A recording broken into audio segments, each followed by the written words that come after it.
Welcome na usab sa atong pamalandong sa pulong. Si Pedro nga gituohang unang santo papa ni sulti nga si Jesus walay bisan usa nga sala nga nahimo. Mabasa kini sa 1 Pedro 2:22.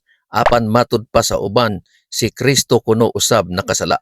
Yes, dili lang mga Hudiyo sa unang panahon nagapasangil kaniya nga siya nakasala. Karong panahon na ay mga Kristohanong pundok usab nga nagasulti nga si Jesus makasasala. Niadto daghan ang mga pasangil kang Hesukristo nga sala nga iyang nabuhat sumala sa balaod sa Hudiyo. Una, paglapas sa igpapahulay. Ikaduha, nagahimo og mga kahibulungang butang sa gahom sa yawa. Ikatulo, nakig-uban sa mga makasasala kay alang kanila ang dili Hudiyo giisip hugaw. Ikaupat, nagsupak sa tradisyon sa mga katiguangan.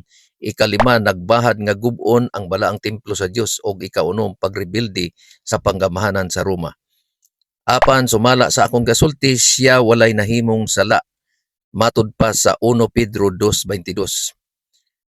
Tungod niini nga mga pasangil, si Hesukristo gidala sa hukmanan o gihukman nga mamatay sa cross uban sa duha ka mga makasasala.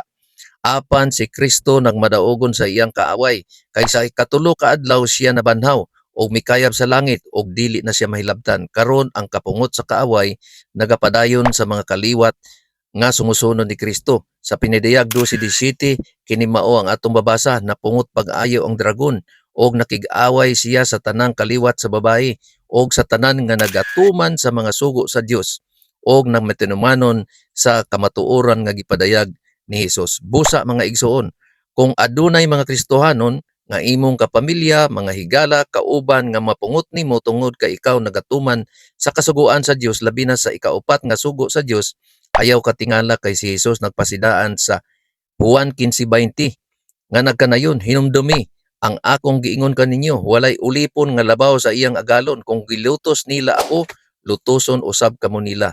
Apan aduna usab siya'y pasalig sa Mateo 24:13. Apan ang magpadayon sa pagsunod kanako hantod sa katapusan, magmao ang maluwas. Igsoon, ikaw ba usab nagpasangil kang Hesus nga makasala o tinuod igunsa mo sa dragon? Yes, ang kamatuoran tinuod nga sakit, apan kini makahatag kanato kagawasan. Ang Juan 8:32 nagaingon, og kamo mahibalo sa kamatuoran, ug ang kamatuoran maghatag kaninyo kagawasan. Dinhi na lang usa kita kutob sa atong pamalandong sa pulong. Hantod sa sunod na pod nga video, ang Dios mag-amping kanatong tanan.